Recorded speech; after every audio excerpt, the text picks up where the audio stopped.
In this video, we're going to discuss the value of the CFA and whether it's worth it or not to pursue a career in investing in finance. Now, this has to be one of the most frequently asked questions I get, and I know it's a relatively contentious topic, so I'll do my best to present both sides of the argument. Please bear in mind that I don't have my CFA and I've never tried studying for any of the exams, so I'll definitely have my own share of biases.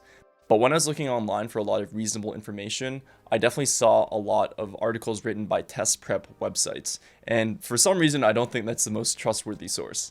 So let's get started, and I'll give you the short of it. I don't think any certification or designation is going to materially improve your chances of finding a job outside of a good MBA. You should really only consider the CFA after you've diligently looked for internships, after you've tried building out new skills, after you've tried and spent a lot of energy into developing your network. Because the amount of time, focus, and energy required to do all three steps of the CFA is enormous. I think the CFA can be valuable if you're coming from a different industry and you have no exposure to finance whatsoever. But if you're already in finance, if you're getting these internships, I really don't think it's additive. I think it'll be more of a distraction from the path that you're on. So if you're not already familiar, the CFA is the Chartered Financial Analyst designation. It's run by the CFA Institute, and it's designed for people in investing in finance roles. There are over 180,000 CFAs around the world, so it's a very popular designation and certainly the number one designation in finance. Now, increasingly, the CFA is targeting students and definitely becoming more popular among undergraduates. Over 150 universities incorporate CFA coursework into the curriculum, and 23% of all CFA candidates are students. So it's definitely becoming more popular among students, and it's perceived as a way to stand out when you're an undergraduate. So let's start by calculating the cost of a CFA.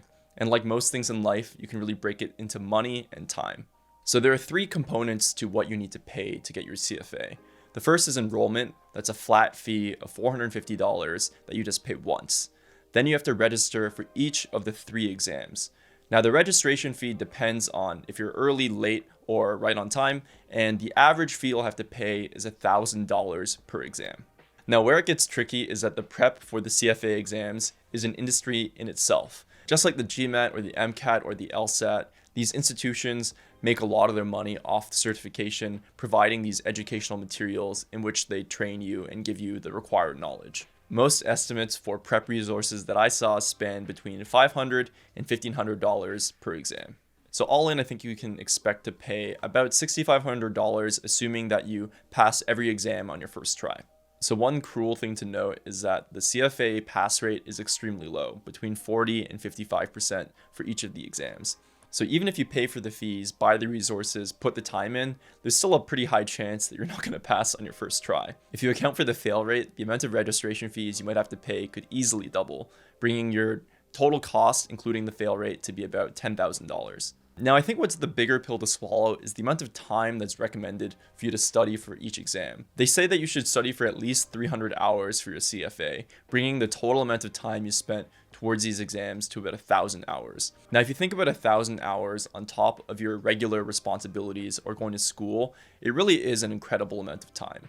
And I've actually had a couple of people tell me that no one gets through the entire CFA without severe damage to their relationship. And this is why I really encourage people to think creatively about how they can improve their candidacy outside of certifications. With 1,000 hours, you could very easily learn a new skill like coding, you could make a pretty profitable side hustle, and do other things to make your overall resume more interesting. So those are the bad parts of the CFA. And honestly, compared to maybe getting a mid-tier MBA, you can still perceivably see how there's value in the CFA. It's not quite as expensive, and you can kind of amortize those hours over several years. So now let's talk about the value of the CFA, and I think I would distill it into three main categories. The first of which I would say is the network that you get. There really are a large number of CFAs around the world, and every country with the finance industry is going to have a large number of CFAs that you can reach out to and sort of extend your own personal network. You can also add the CFA letters to your name, making it more obvious that you're someone who works in finance. In terms of knowledge, I think it's kind of a mixed bag. From what I've heard, and again, I haven't looked at the resources myself, it tends to be an extremely wide breadth of knowledge that doesn't go incredibly deep into every topic.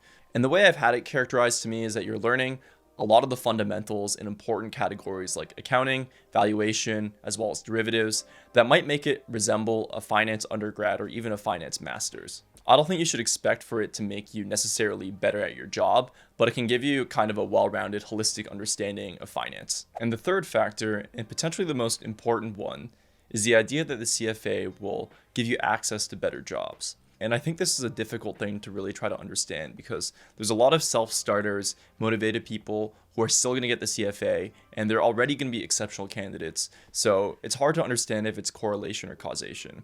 So I'd like to show you a couple of statistics. The first comes from eFinancial Careers, and essentially what they've done is go through the resume database of 42,000 resumes and sort by the percentage of people that actually mention the CFA. And according to them, these are the firms with the highest CFA percentage penetration. And you can see here there's a lot of top finance employers like KKR, Blackstone, Apollo that are all on this list. However, if you look at the statistics, less than 5% of people at these firms actually have a CFA charter. Maybe 20 to 30% of them will have some element of a CFA candidacy on their resume, but the vast majority still do not. This leads me to believe that it's not essential to have a CFA to get one of these jobs if the vast majority of people don't actually have one. Now, another point I want to make is that I think the CFA, like a lot of network effects, really depends on the geography that you're in. At all the firms I've worked at in the US, virtually no one had CFAs except for people who switch careers. But in Canada, almost everyone has a CFA. It's easily the most popular club on Bay Street. It's hard to argue if it's more or less valuable, potentially less because it's so diluted, but potentially more because you need it to even be at the median of where other people are at. You can look from the CFA report itself, the number of investment professionals per geography, and it says there's about 30,000 core investment jobs in Canada. However, in Canada, between 20 and 25,000 people take the CFA every year. So it's hard to argue that the CFA alone is going to help you secure one of these jobs. All that to say, I think it does depend a little bit on the geography. Different markets are going to have different industry conventions. So in summary, I would say this. Don't get the CFA if you're already in finance. I don't think it's particularly additive if you've already broken in. I also wouldn't say you should get it if you're in something like consulting or another really competitive and coveted role.